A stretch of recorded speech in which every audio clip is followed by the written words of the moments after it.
So, you've probably heard the talk. Is the Maga movement about to have a full-on civil war over Iran? I mean, that's what the headlines are screaming. But what if that's all wrong? In this explainer, we're going to dive into the argument that this whole idea of a massive split, well, it might just be a myth. Yeah, I'm sure you've seen the headlines, right? The story goes that there's this huge tug of war happening inside the MAGA movement about Iran. A split so deep that some people think the base might actually turn on Trump. But is that really what's going on here?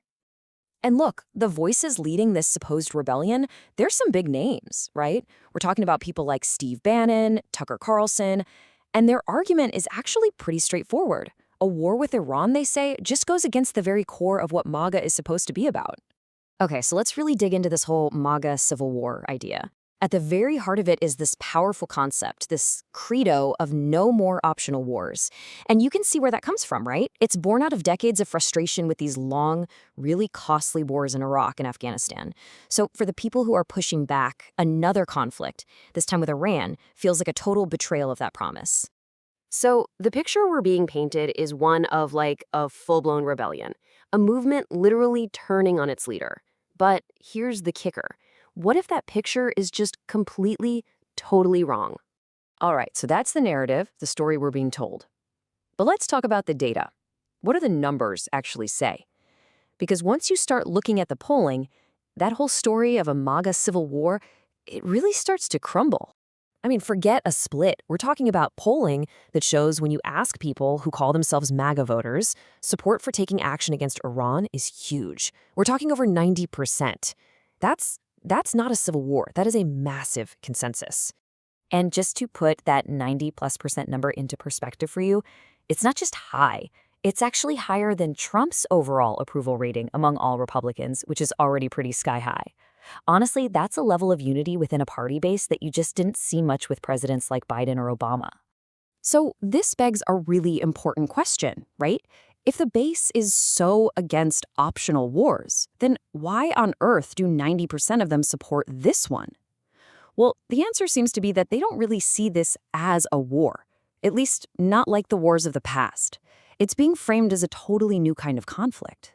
And this slide, wow, it just lays out that difference perfectly. On the one hand, you've got the memory of those 20-year-long misadventures, right? Boots on the ground, trying to build nations, and tragically, thousands of American casualties. But on the other hand, you have this conflict, and it's defined by air power, a hard no on ground troops, zero nation building, and way, way fewer American lives at risk. Yeah. You really have to think of it less like an old-school invasion and more like a high-tech surgical strike.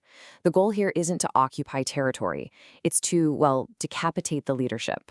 So instead of sending in platoons of soldiers, this new model is all about advanced technology. We're talking satellites, drones, precision missiles that can take out very specific people. The whole thing is designed for speed and accuracy, to be over almost before it even starts. Okay, so if a long, drawn-out occupation isn't the goal, then what is? Well, the strategy apparently lays out 3 possible endgames.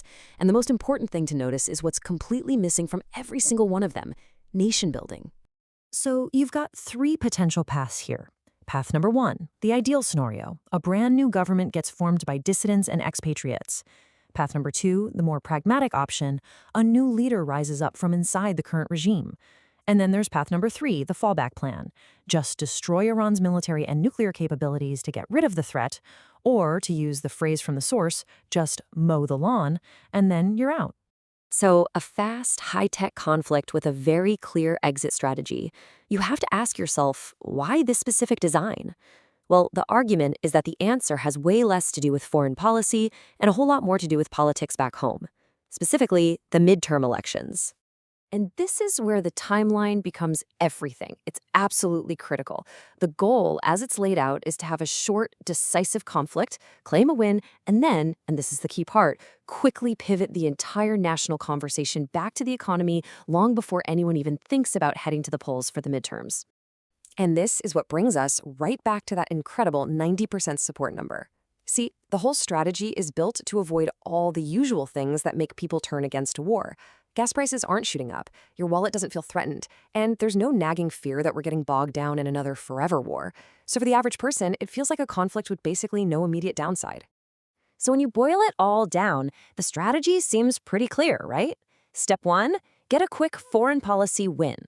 Step 2, use that win to look strong and in control. And step 3, turn all that success into a powerful message about the economy just in time for the election. So after all that, what's the big takeaway? Really, it all boils down to a question of what we even call a war anymore. You know, when a conflict is fought with drones and precision strikes instead of boots on the ground, when there are very few American casualties and absolutely no long-term commitment, does it even register as a war in our minds? And if it doesn't, what does that mean for the future of conflict?